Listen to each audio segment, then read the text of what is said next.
Good morning 9th class. बेटा ये आपकी वर्कशीट्स आई है।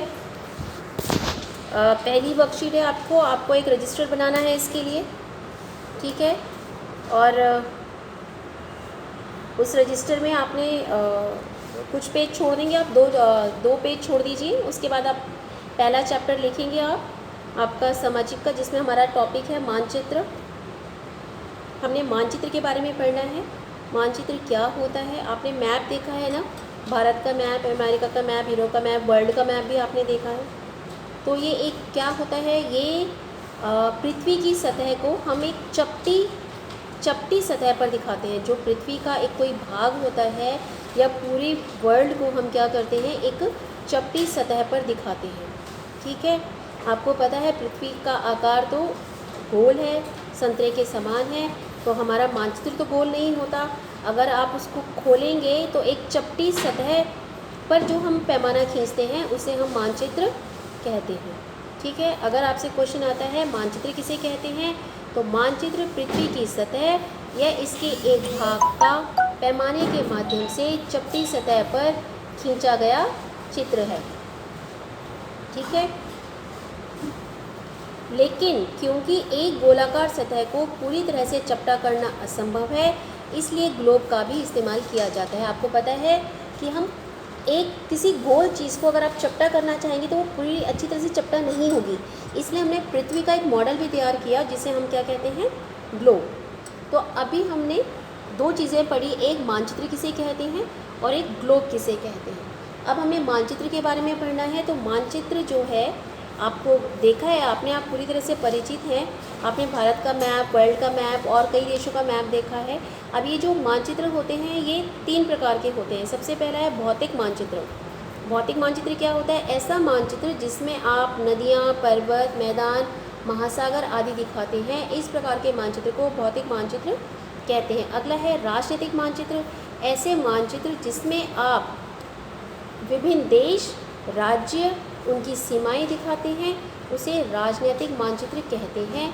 अगला है आपका थीमेटिक मानचित्र। तो थीमेटिक मानचित्र क्या होता है? थीमेटिक मानचित्र का अर्थ होता है कि थीमेटिक मानचित्र क्या होता है? थीमेटिक मानचित्र का अर्थ होता है कि आप किसी एक थीम को लेकर कोई मानचित्र तैयार करते हैं। थीम का अर्थ है मतलब किसी एक विषय को लेकर। जैसे मान लीजिए अगर कोई मानचित्र हमें केवल सड़क का बनाना है, उसका थीम क्या होगा? सड़क, ठीक है। कोई मानचित्र हमें नदियों का बनाना है तो उसका थीम क्या हो, समझ लो नदियाँ उसका थीम है।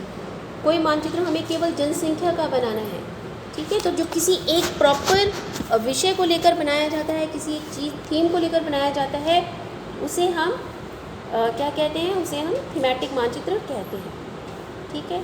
और जब हम काफ़ी सारे मानचित्र को एक किताब के रूप में संकलित कर लेते हैं तो उसे एटलस कहते हैं। तो अभी तक हमने क्या पढ़ा? हमने पढ़ा मानचित्र किसे कहते हैं, ग्लोब किसे कहते हैं, मानचित्र के प्रकार, तीनों प्रकार के बारे में पढ़ा, और एटलस किसे कहते हैं। अब ये जो मानचित्र है इसमें 3 चीज़ें बहुत मुख्य होती हैं। क्या? एक दूरी, एक दिशा और एक प्रतीक, ठीक है। एक होता है पैमाना। पैमाना क्या होता है? स्थान या वास्तविक दूरी का मानचित्र पर दिखा गई दूरी के बीच जो अनुपात होता है उसे हम पैमाना कहते हैं। अगर हमें वहाँ पर पर्वत दिखाना है तो क्या हम पर्वत वहाँ पर इतना ऊंचा बना सकते हैं जितना ऊंचा वास्तव में होता है? नहीं। तो हम एक पैमाना ले लेते हैं कि हमने इतने मीटर को इतना सेंटीमीटर या मिलीमीटर माना है, उसको हम पैमाना कहते हैं। मतलब जो वास्तविक दूरी है और जो मानचित्र में हम दूरी दिखा रहे हैं, उन दोनों के बीच में हम जो अनुपात रखते हैं उसको पैमाना कहते हैं, ठीक है। अब आपको दिशाएं आपको पता होनी चाहिए। मानचित्र में ऊपर की तरफ नॉर्थ होता है, नीचे साउथ होता है, ये आपका वेस्ट है और इधर आपका ईस्ट माने पूर्व, और ये पश्चिम है, ठीक है। इनको बोलते हैं प्रधान दिग्बिंदु। उत्तर, दक्षिण, ठीक है, ये आपका उत्तर है, ये दक्षिण है, ये पूर्व और ये पश्चिम, ये प्रधान दिग्बिंदु है।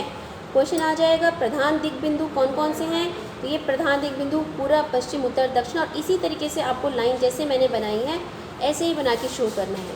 अब इन प्रधान दिग्बिंदुओं के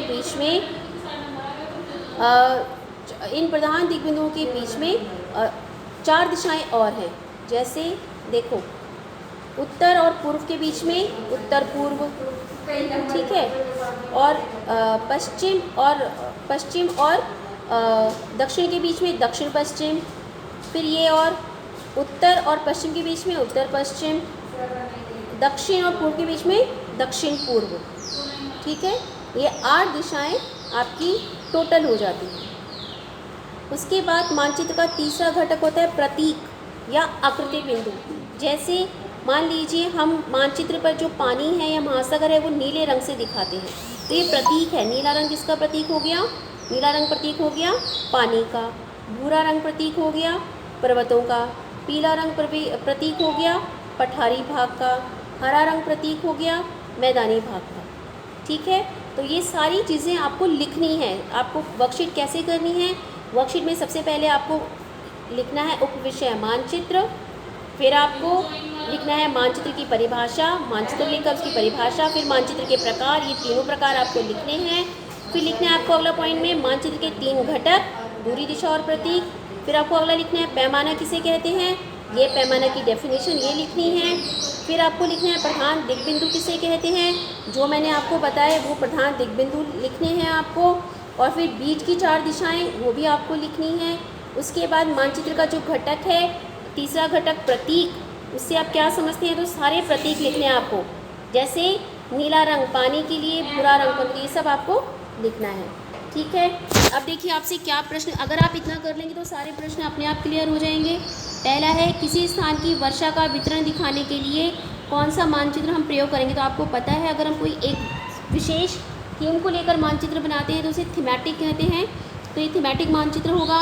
नदियों का वितरण दिखाने के लिए कौन से मानचित्र का आप प्रयोग करेंगे, तो आपने पढ़ा था कि नदी आप कौन से मानचित्र में दिखाएंगे, ठीक है। आपका ये भौतिक मानचित्र हो जाएगा। अगला विश्व के देशों को दिखाने वाला मानचित्र किस प्रकार का मानचित्र है, जहाँ पर आप विभिन्न देश दिखाएंगे, वो कौन सा मानचित्र है, ये आपको बताना है। मानचित्र का क्या अर्थ है, ये आपकी पहली लाइन में है। मानचित्र पृथ्वी की सतह या इसके एक भाग के पैमाने को चपटी सतह पर दिखाने वाला एक चित्र है। फिर आपको ये देखिए ग्लोब से कैसे बेहतर है, मानचित्र और ग्लोब में अंतर। आपकी किताब का जो मानचित्र वाला लेसन है, पहले पेज पर दोनों में अंतर दिया हुआ है, ये आपने खुद करना है। और इसके बाद ये प्रधान दिग्बिंदु हैं, ये आप कर सकते हैं। ये है आपका नॉर्थ मतलब उत्तर, ये है आपका साउथ, ठीक है। और ये मैंने आपको अभी करा लिया है, तो ये आपने पूरा कर लेना है। इसी तरीके से करके भेजेंगे, केवल 4 क्वेश्चन करके नहीं भेजेंगे आप मुझे, ठीक है।